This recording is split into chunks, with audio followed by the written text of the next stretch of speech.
Hello again and welcome back to the channel. This video is all about preparing my so-called campsite, which as you can see is my back garden. The unfortunate thing about the back garden is that it's not got any grass. As you can see, it's limestone chippings, and limestone chippings aren't very kind to ground sheets or tents. So fortunately, having bought a flat pack double bed recently, I had lots of cardboard in the house. So after clearing away the patio furniture, I decided to use the cardboard as a defensive layer to avoid any damage to the ground sheet or the tent from the limestone chippings. Excuse me. So this is the ground sheet that came with my new tent. I've already got up a fly sheet in the shape of a large tarp. I haven't weather tested the new tent yet, so I didn't want to subject it to any torrential rain on this particular sleep out in case it failed. So I put up the fly sheet a couple of days ago. It's withstood a lot of rain and a lot of strong wind. We've got a nor'wester coming in at the minute and it's very cold and very strong. But fortunately the rain stayed away today, so I was able to get out there and get all this site well prepared. We're into the last week of March now, so my Great Tommy Sleepout is going to have to be in the next 7 days because it has to be in March. So I have been waiting for some more decent weather than we've got at present. Because according to the forecast, this sunshine is not going to last. We're going to be back to showers and more prolonged rain for the next few days. So I'm going to have to brave it.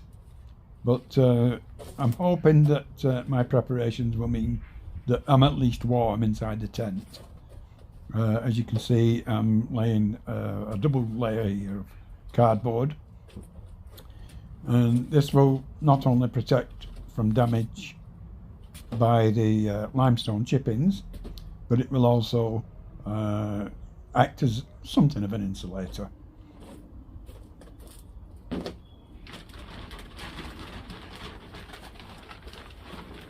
I wanted to measure out the size of the ground sheet because I didn't want the cardboard protruding.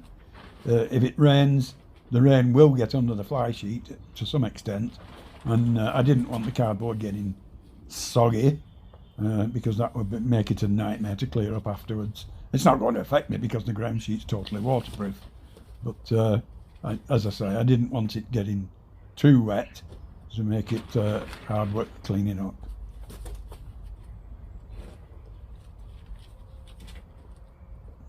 That's the first layer down, so I decided, because I had plenty, to make it a double layer. So here I'm making the second layer, just straightening it out there. By the way, I decided to do a voiceover commentary on this because when I'm exerting myself at all, I just can't breathe enough to talk at the same time. So I decided to get the job done and add the commentary as a voiceover in post. So that's why I'm talking from the background when you can see me acting on the screen. So that's the double layer of cardboard down. It's time to fix the ground sheet on the other two corners.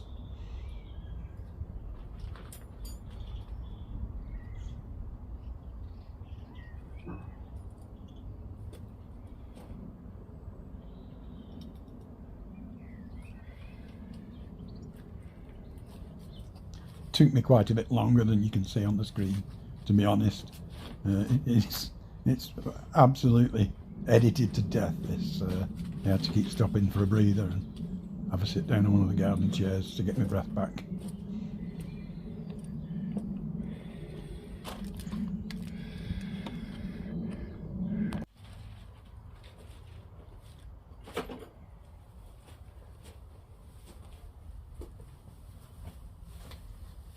On top of the waterproof ground sheet, I decided to lay down a insulated silvered mat to give me some extra insulation. This is slightly bigger than the footprint of the tent, but it's a good width. It's just a bit too long, but I'll sort that out shortly. I've got 2 of these, so my plan is, as you'll see, to put one under the tent and then one inside the tent to give me maximum insulation. Now this is the new tent I bought, and it's advertised as the 3-second tent, and this bit is not edited. It's slightly more than 3 seconds, obviously. Once you get it all unfolded, to lift it up and lock it into place takes about 3 seconds. So that's it all unfolded. Up it comes. Get your thumbs in the frame. I'm sorry, this is badly framed. I couldn't see to frame it properly because the sun was right in my eyes when I was setting up the camera. So that's locked into place, and it just needs the position adjusting to get it ideally located on the ground sheet. So it is very easy to erect. It takes in the region of a minute out of the bag to be fully erect, but then obviously, as with any other tent, you have to secure it, especially in windy weather, which we've got today. So not only did I secure all 4 corners, but I also decided to use 4 guy lines as well, just to make sure it wasn't going anywhere. I don't want it blowing away before I've actually used it.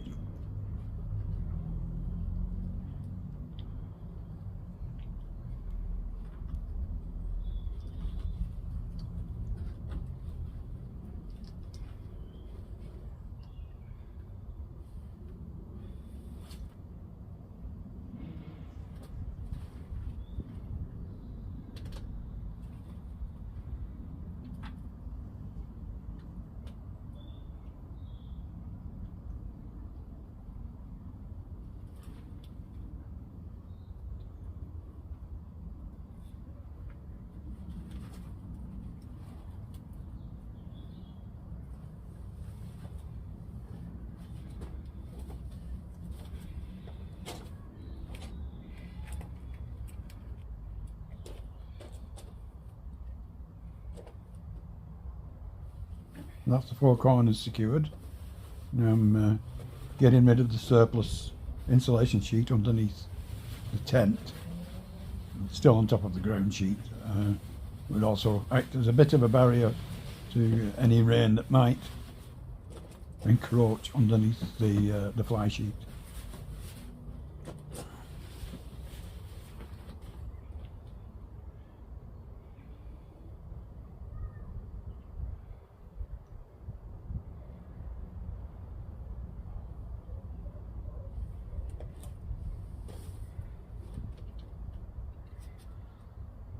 I'm now fixing the guys on the same corners as the corner pegs.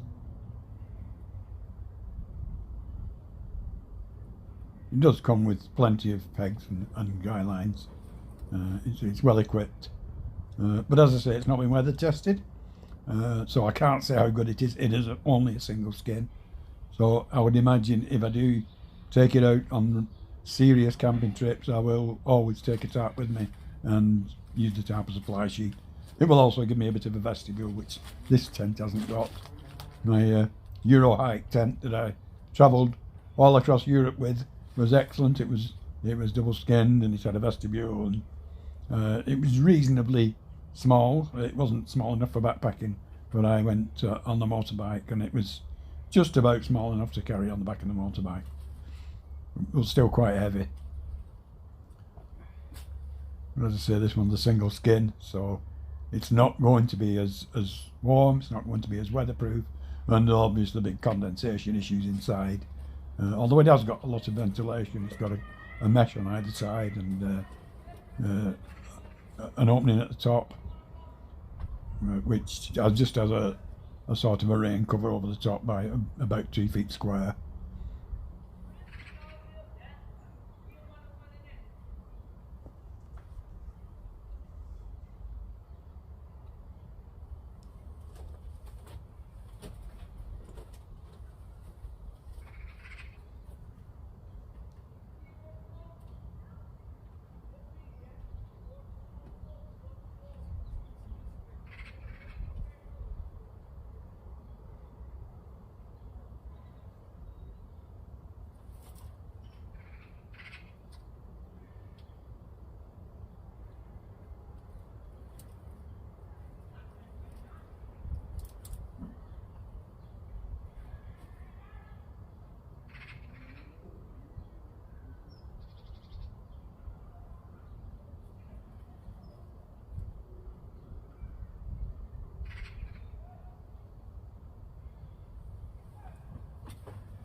And that's all the guys secured.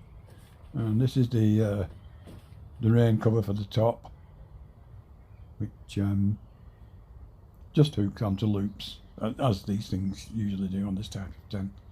4 loops on the retaining poles, which this just hooks into.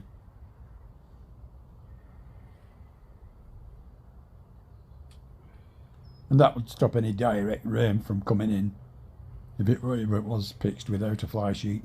But if there was any wind, the wind would take the rain under that, and no doubt would leak into the tent. So I don't think it's practical to use as a serious tent without using a fly sheet. But I will find that out in due course.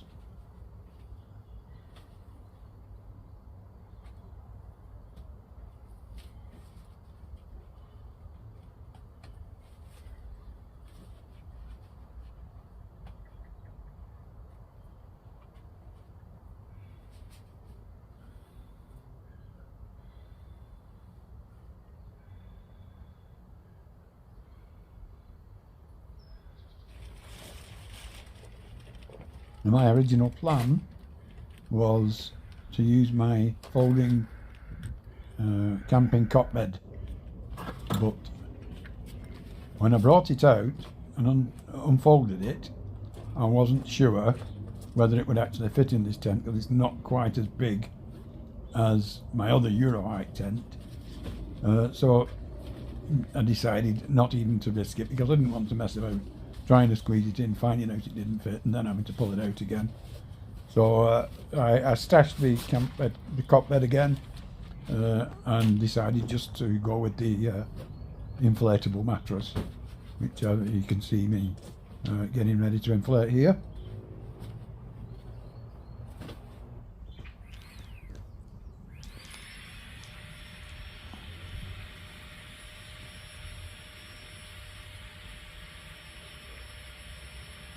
I've only recently bought this inflatable. It was £7.50 from Jusk, I think you pronounce it. It is flocked on one side and about 4 inches thick, or 100mm to the youngsters. So quite a decent thickness, and I have had it inflated and I rely on it, and it is quite comfortable. I also treated myself to a micro pump, which I'm about to connect.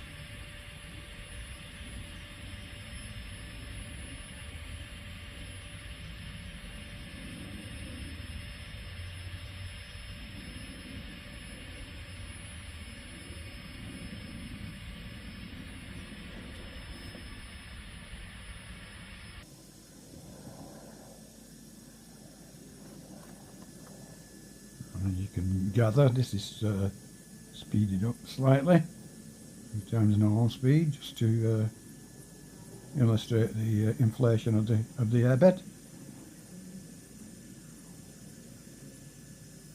Very efficient little pump. I was very impressed with it.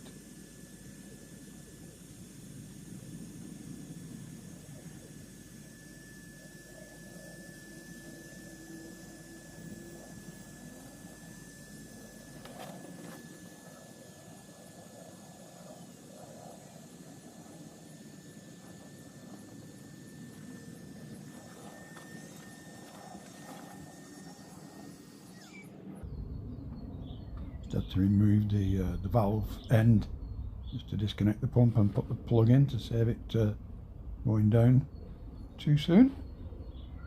Back at normal speed now, obviously. And this fits snugly across the long side of the tent. There isn't a lot of headroom when it's right against the wall, so I may well decide to put it in the middle rather than against one wall. Time to try it out. Yes, that's fine.